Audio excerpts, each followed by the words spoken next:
Olá, comunidades! No Águas Gerais de hoje vamos conversar sobre como está sendo feito o planejamento estratégico das comissões. Olá, pessoal, bom dia. Eu sou Guilherme Peron, supervisor territorial da região 5 Leste, e hoje vamos convidar a Rafaela Carvalho, analista de campo da equipe de reparação também da região 5 Leste. Seja bem-vinda, Rafa. Hoje vamos falar sobre planejamento. As comissões estão em um processo de organização que inclui um planejamento estratégico. Conta para os nossos ouvintes um pouco sobre isso. Muito obrigada pelo convite, Peron. O planejamento estratégico dentro do processo de reparação tem como objetivo auxiliar na construção da autonomia das comissões. A partir disso, o planejamento estratégico é o ato das comissões planejarem ações e metas para desenvolver sua organização coletiva em curto, médio e longo prazo.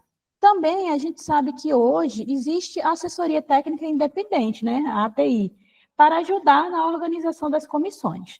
Mas o intuito é que as comissões consigam ter cada vez mais protagonismo e autonomia em sua organização, como, por exemplo, na forma de seus registros e de sua comunicação interna e externa. Muito legal, Rafa. E quais são os 3 pilares do planejamento estratégico das comissões? Então, Peron, os 3 pilares, ou seja, as bases para um bom planejamento estratégico das comissões, é a participação ativa, o diálogo com atores externos e a comunicação comunitária. Ei, Rafa, e você pode explicar melhor o que é o eixo de diálogo com os atores externos? Quem são esses atores? Beleza, Peron. O eixo chamado diálogo com atores externos envolve planejar ações que ajudem as pessoas atingidas a dialogarem com os diversos atores no processo de reparação. E quem são esses atores externos, né? São as empresas, as prefeituras, o Estado de Minas Gerais, instituições de justiça, as entidades gestoras dos anexos, movimentos sociais, entre outras organizações. Um exemplo clássico são os problemas ligados a algum direito previsto nos anexos do acordo judicial. As pessoas unidas e organizadas, por meio de sua comissão, podem planejar qual a melhor estratégia para estabelecer contato com as instituições de justiça ou a entidade gestora de determinado anexo, visando aí, resolver alguma injustiça que foi identificada no território. Também podem planejar buscar parceiros para auxiliar na luta coletiva, sempre tendo em vista perguntas norteadoras, como, por exemplo, qual ator, como estabelecer o primeiro contato e quem fará parte do diálogo. Certo, Rafa. Então, são muitos atores externos, né? Tem as instituições de justiças, as empresas, os movimentos sociais, prefeituras, o governo do estado, né? São muitos. E aí as comissões precisam de dialogar sobre a reparação. Mas para entendermos ainda melhor, você pode trazer um exemplo prático, concreto, desse diálogo que já aconteceu entre ator externo e as pessoas atingidas? Claro, Peron. Um bom exemplo de diálogo com atores externos que deu um bom resultado foi o diálogo realizado por comissões do município de São Gonçalo do Abaeté, que eles enviaram, um e-mail para as instituições de justiça e Emater, solicitando mais dias de prazo para inscrição no programa de regularização fundiária, que é um programa que está vinculado ao anexo 1.3 do Acordo Judicial, que é o fortalecimento de políticas públicas. E eles conseguiram, mais dias de prazo para se inscrever nesse programa tão precioso para as pessoas atingidas. Assim como aconteceu nesse exemplo real, é muito importante as pessoas atingidas conseguirem estabelecer esses caminhos e formatos de diálogos com os diversos atores. Que legal, Rafa! Então, você trouxe um exemplo muito prático para a gente, né? Em que as comissões, as pessoas atingidas conseguiram se organizar, planejar um formato de construir um canal de diálogo e teve efetividade. Isso é muito legal. E o eixo de comunicação comunitária? Poderia falar um pouquinho para a gente também?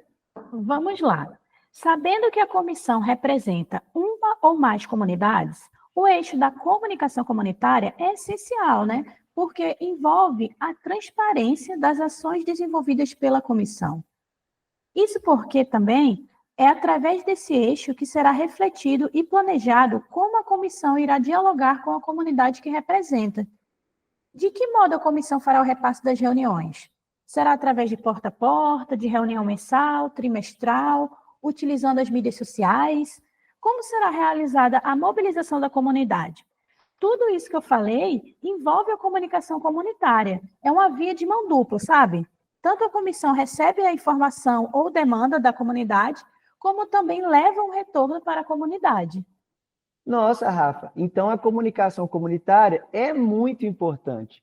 Ela é a forma em que as comissões conseguem fazer uma troca, né, de informações ali com as comunidades, com as pessoas, porque tanto ela recebe a informação ou a demanda da sua comunidade, como também ela devolve aquela informação que foi debatida em outros espaços. É muito importante, viu? Bom, então, vou aproveitar e pedir para você falar um pouquinho também do terceiro eixo, que é a participação ativa. Pode ser? Isso mesmo, Peró. E esse terceiro eixo, ele vai dialogar com os outros dois. Por quê?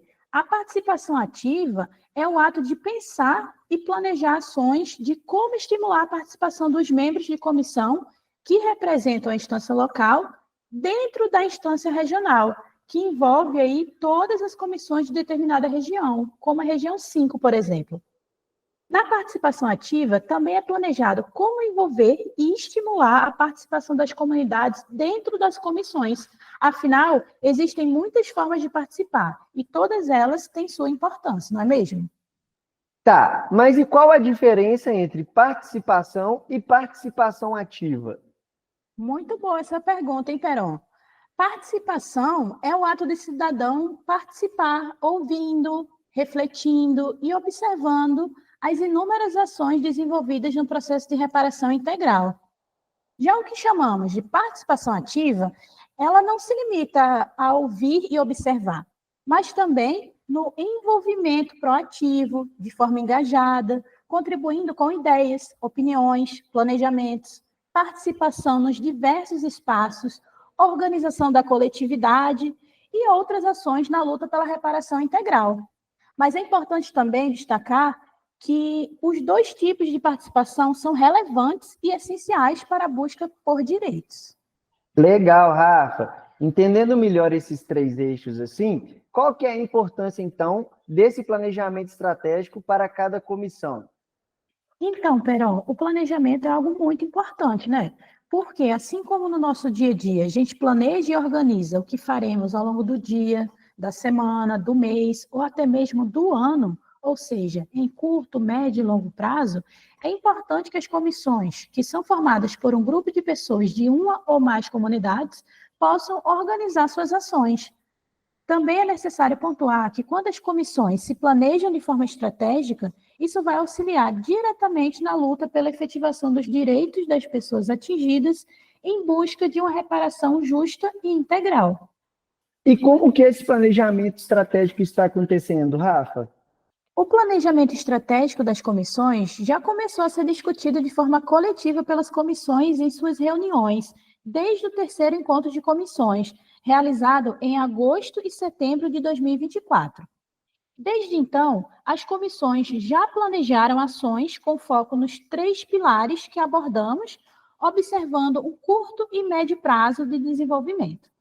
Vou aproveitar também para compartilhar aqui com os nossos ouvintes que entre os meses de novembro e dezembro de 2024 ocorrerá o quarto encontro de comissões das regiões 4 e 5, tendo como pauta central o desenvolvimento do eixo de diálogo com atores externos. E é isso, o planejamento é algo que precisa ser revisitado constantemente, assim como na nossa organização pessoal.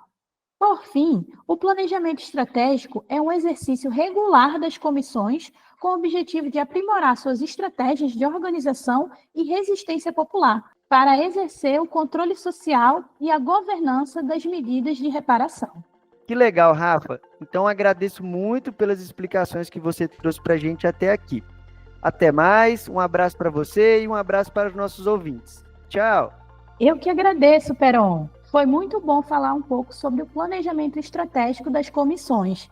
Espero que os ouvintes tenham gostado desse episódio e nos vemos em campo, pessoal! Nós vamos ficando por aqui.